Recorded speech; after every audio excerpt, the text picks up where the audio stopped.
যুবভারতী কাণ্ডে এখনই ED CBI তদন্ত নয়। এই মুহূর্তে অন্যতম গুরুত্বপূর্ণ খবর, যুবভারতী কাণ্ডে এখনই ইডি সিবিআই তদন্ত নয়, সিট তদন্তেই আস্থা আদালতের। মেসির অনুষ্ঠানে যুবভারতী স্টেডিয়ামে বিশৃঙ্খলা, পুলিশি তদন্তে হস্তক্ষেপ করল না কলকাতা হাইকোর্ট।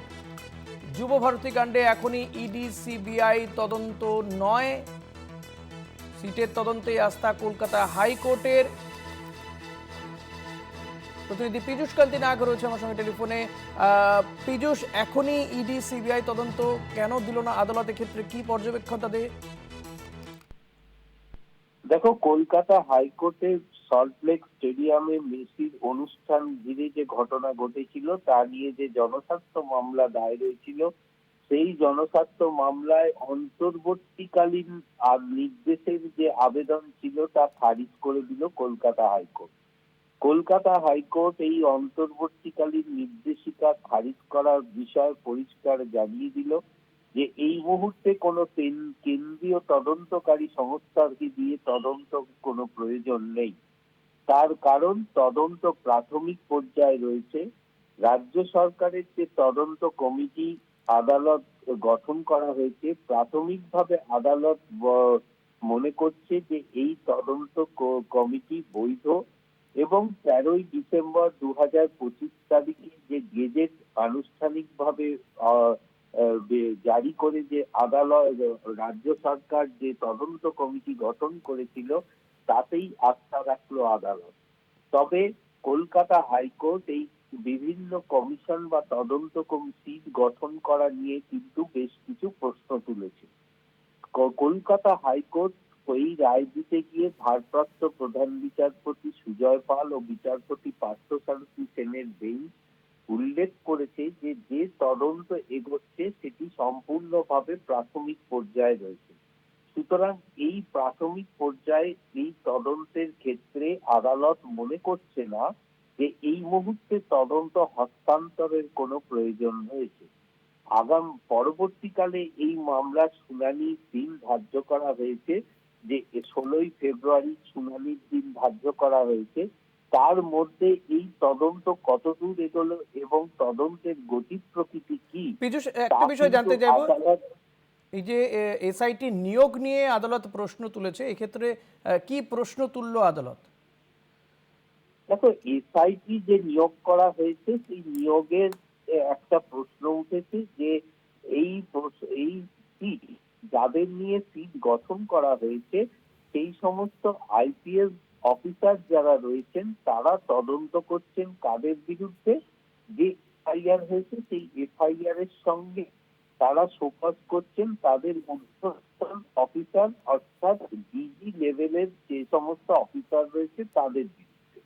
অর্থাৎ এই যে সিট গঠন করা হলো, এই সিট তদন্ত করছে ঊর্ধ্বতন অফিসার বা মন্ত্রীদের বিরুদ্ধে। সেই গঠন এই গঠনগত বিষয়টি কিন্তু আদালতের প্রশ্নের মুখে পড়েছে।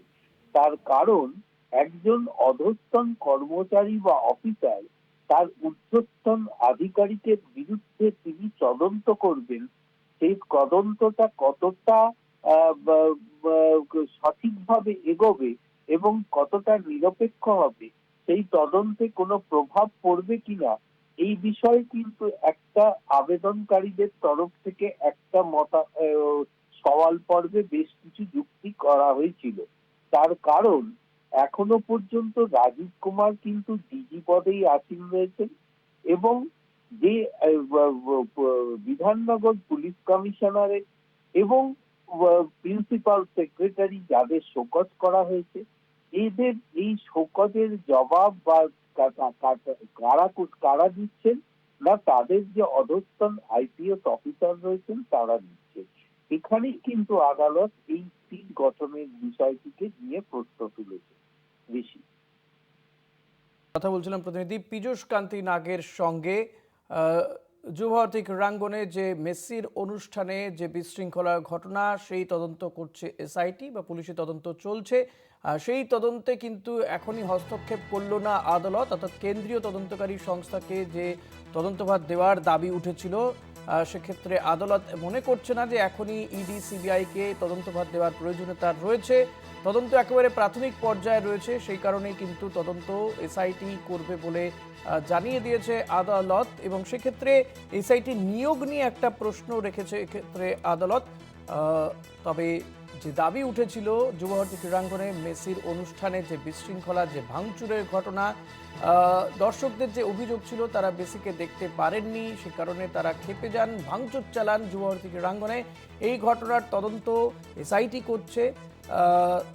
দাবি উঠেছিল যে এই ঘটনার তদন্তভার দিয়ে দেওয়া হোক ইডি সিবিআই এর হাতে, কিন্তু আদালত মনে করছে না যে এখনই এই তদন্তভার কেন্দ্রীয় কোনো তদন্তকারী সংস্থা হাতে দেওয়ার প্রয়োজনীয়তা রয়েছে। সেক্ষেত্রে পুলিশি তদন্তে আস্থা রাখছে আদালত।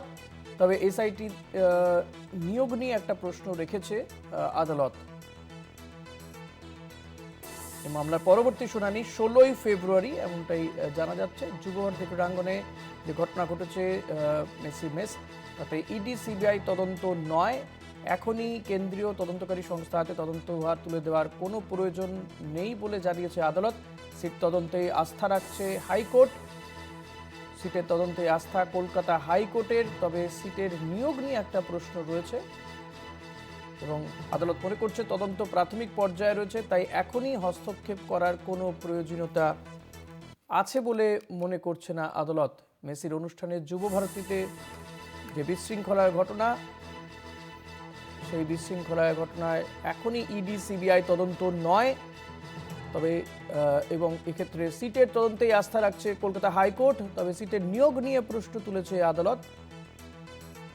যে সিটের যারা সদস্য রয়েছেন তারা অধস্তন কর্মী, তারা কি করে তাদের উপরের আধিকারিকদের বিরুদ্ধে তদন্ত করবে সেটা নিয়ে একটা প্রশ্ন রয়েছে। আদারওয়াইজ এই ক্ষেত্রে আদালতের আর কোনো প্রশ্ন নেই। আদালত সিটের যে তদন্ত, সেই তদন্ত নিয়ে আপাতত তারা আস্থা রাখছে। তাদের বক্তব্য যে এখনই তারা মনে করছে না এই ঘটনায় কেন্দ্রীয় তদন্তকারী সংস্থাতে দেওয়ার প্রয়োজনীয়তা রয়েছে। প্রাথমিক তদন্ত একেবারে প্রাথমিক পর্যায়ে রয়েছে, সেই কারণেই কিন্তু আদালত মনে করছে যে এখনই এই ঘটনার তদন্তভার ইডি সিবিআইয়ের হাতে দেওয়ার প্রয়োজনীয়তা আছে বলে আদালত মনে করছে না।